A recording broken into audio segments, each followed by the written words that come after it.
देखिए, जो दो फोरमों की ओर से किसान मजदूरों का जो मोर्चा अभी हरियाणा के बॉर्डर पे चल रहा है, उसको 25वां दिन है। जो हम देख रहे हैं, जिस तरह से कल प्रधानमंत्री जी कश्मीर गए, वहां पर जो हम देख रहे हैं सरकारी मुलाजमों को, खेती बाड़ी डिपार्टमेंट को कहकर किसानों को इकट्ठा करना पड़ रहा भाई, भीड़ को। और जो कश्मीर का किसान था वो आशा रख कर गया था कि आज प्रधानमंत्री जी आ रहे हैं, कोई ना कोई बड़ी अनाउंसमेंट तो होगी, लेकिन वहां के किसान भी निराश हो गए। माननीय प्रधानमंत्री जी अगर ये कहते कि जो उन्होंने ड्राई फ्रूट का समझौता अमेरिका के साथ कर रखा है, जिससे आने वाले समय में इंपोर्ट ड्यूटी खत्म हो जाएगी, तो वो भी सच बता देते तो अच्छी बात थी। अब माननीय प्रधानमंत्री जी कल उत्तर पूर्व के राज्यों में जाएंगे, अच्छी बात है, उनका अधिकार है।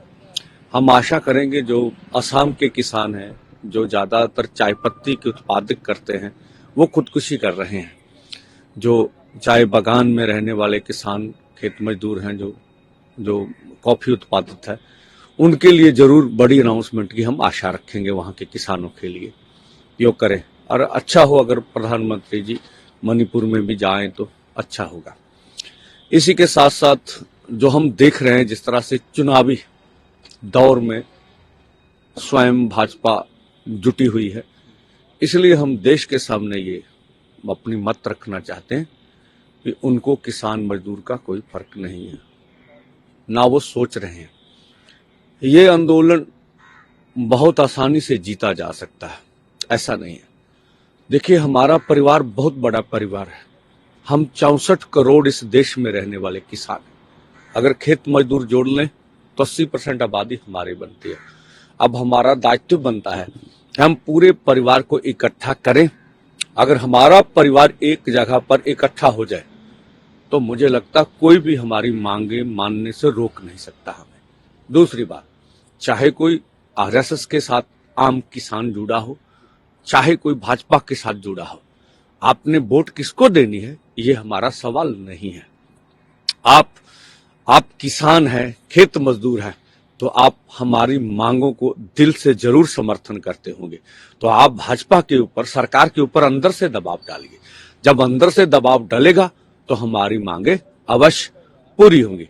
और आज हम यहाँ पर, अब अंतर्राष्ट्रीय आज महिला वर्किंग डे है, तो आज हम यहाँ पर बड़ा दिन मनाएंगे। तो आज हजारों हजार महिलाएं यहाँ पर पहुंचेगी। हमारे बहुत से संगठनों के जत्थे जो है रात ही पहुंच चुके हैं नजदीक, तो आप सुबह के बाद आना शुरू होंगे। और हम इसका थीम क्या रखेंगे, इस आंदोलन को जीतने के लिए भारत के ग्रामीण किसान और खेत मजदूर महिलाओं का क्या योगदान होगा, इसके ऊपर हम लोग आज चर्चा करेंगे।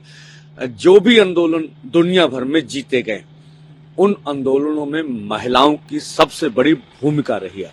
तो हम पूरा आह्वान करेंगे कि महिला सरगर्मी से इस आंदोलन में कूदे, और इस आंदोलन को हम जीत जाएंगे अगर महिलाएं हमारे साथ आ गई तो। दूसरा, अब देखिए, कल हमारा जत्था तमिलनाडु से चला, उनको टिकटें नहीं दी गई, उन्होंने रेल जाम कर ली, मुकदमा रेल विभाग ने कर दिया। एक जत्था हमारा केरला से चलने में कामयाब हो गया। तो देखिए, अब तो ये पूरा जैसे सफेद दिन चढ़ जाता है उसकी तरह साफ हो गया।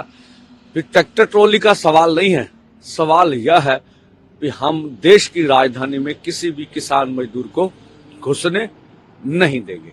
अब 140 करोड़ लोग इसके बारे में जरूर सोचे कि जो सरकार ऐसा कह रही है, जैसे माननीय प्रधानमंत्री जी ने कहा कि पिछले 10 सालों में लोकतंत्र में विश्वास बढ़ा है, तो क्या ये विश्वास देश के किसान मजदूर पर नहीं किया जा सकता?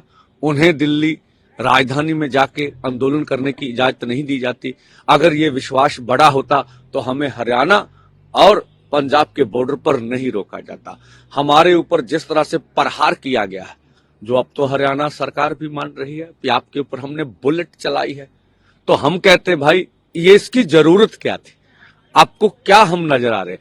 तो मुझे नहीं लगता अभी लोकतंत्र के ऊपर भरोसा बड़ा है। लोकतंत्र से भरोसा भारत के लोगों का और पूरी दुनिया का टूटा है। जो वर्तमान सरकार है, इस भरोसे को तोड़ने में उनका बहुत बड़ा योगदान है। आशा तो रखेंगे प्रधानमंत्री जी, देश के किसान मजदूर पर भरोसा करें। ये आप ही के देश के नागरिक हैं, इन्होंने आप ही को वोटें देकर देश का प्रधानमंत्री बनाया है, और लोग ही सत्ता पर लाते हैं और लोग ही सत्ता से निकाल देते हैं। तो हम आशा रखेंगे प्रधानमंत्री जी निर्णय करेंगे और हम राजधानी में जाके अपना आंदोलन पीसफुली ढंग से चलाएंगे। और आने वाले समय में जिस तरह से 10 मार्च को रेल जाम होगा, ये पूरे देश भर में हम करेंगे और हर सपोर्ट का हम ऐलान कर देंगे और लोगों से आशा करेंगे ज्यादा से ज्यादा वो हमारे आंदोलन में शमूलियत होकर। मैं खुद अमृतसर देवीदासपुरा, जो बहुत बड़ा स्पॉट है, वहां जाऊंगा और वहां अमृतसर के आसपास के लोगों को आह्वान है अधिक से अधिक उस जगह पर पहुंचे। किसानों वाली बात जो अभी देश भर से चले हैं, आपने बताया कि एक जगह तो रेल के सामने बैठ गए, तो वहां पर ट्रैक पर बैठ गए तो मुकदमा दर्ज हो गया। अभी की जो स्थिति है वो क्लियर कर दीजिए कि कितने किसान दिल्ली पहुंच चुके हैं। हमने कल सुना प्रेस कॉन्फ्रेंस में भी कुछ किसान दिल्ली भी पहुंच चुके हैं, दिल्ली में एंटर कर चुके हैं, और डिटेन कितने हैं वो भी टोटल बता दीजिए। देखिए, जो मेरे पास जो पूरी जानकारी है वो 147 किसान डिटेन हुए हैं। अभी तो उनकी संख्या बढ़नी है, आज तो उनसे संपर्क करना मुश्किल हो रहा है।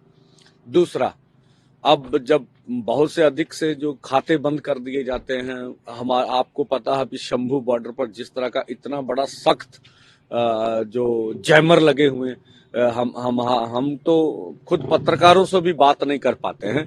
तो दुखद बात है प्रधानमंत्री जी, अब आपने हरियाणा बॉर्डर और पंजाब के बॉर्डर पर रोक तो लिया, कम से कम जैमर तो हटा दें भाई, बातचीत तो आसानी से हो जाया करे। आप क्या बोल रहे हैं भाई, हमें ये तो पता चल जाए देश के प्रधानमंत्री जी क्या बोल रहे हैं, हम क्या बात आपको कहना चाहते हैं, हमारी बात भी आप तक पहुंच जाए।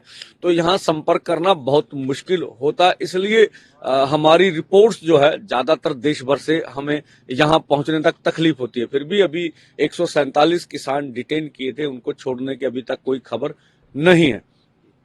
दूसरी चीजें जैसे कि हाईकोर्ट से कुछ हुआ, एक न्यायिक जांच के आदेश भी हो गए हैं, जैसा कि आपको पता है शुभकरण जी के मामले की हम बात कर रहे हैं, और साथ साथ शुभकरण जी की पोस्टमार्टम रिपोर्ट भी आई है, तो उन पर दोनों पर भी अपना जो आप है स्टैंड। देखिए, PIL डली हुई है स्वतंत्र लोगों की ओर से, और उसके ऊपर पूरी डिटेल तो मेरे पास नहीं है। अगर हमारे पास पूरी डिटेल हो तो अब उसके ऊपर बोलना आसान होता है। हाँ, अब हम जो पीछे का देखें सारा घटनाक्रम, बहुत बहुत बड़े कांड हुए, तो इंसाफ मिला नहीं है।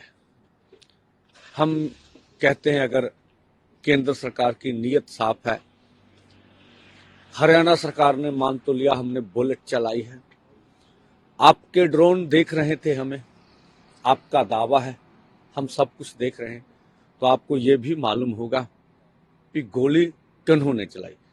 जिन लोगों ने केंद्र से निर्देश दिए, जिन लोगों ने हरियाणा से निर्देश दिए, और जो अधिकारी इसके लिए जिम्मेवार थे, उन सबको इसमें शामिल करना चाहिए और FIR को बढ़ाकर उन्हें जेल में फेंका जाना चाहिए। हमारा तो यह कहना है। आगे देखते हैं जो कुछ भी हो रहा किस तरह से हमारे सामने आएगा। मेरा आज भी आपसे यही सवाल है दोबारा कि क्या कोई संकेत अभी भी सरकार की तरफ से बातचीत का आया? हाँ, अभी देखिए, कोई अभी हमारे पास तो कोई वार्ता के लिए सरकार की ओर से कोई लिखित नहीं है। और हम ये देख रहे थे लास्ट में कि जब तमाम किसान यहाँ मौजूद हैं, तो जो गृहिणियां हैं, महिलाएं, वो घर पर वहां पर खेत भी संभाल रही थी और घर भी देख रही थी, तो आज वो तमाम जो महिलाएं हैं वो भी आज यहाँ पर हमें देखने को मिलेंगी। हाँ बिल्कुल, वो सभी महिलाएं आज इस बॉर्डर पर आपको देखने के नजर आएंगी।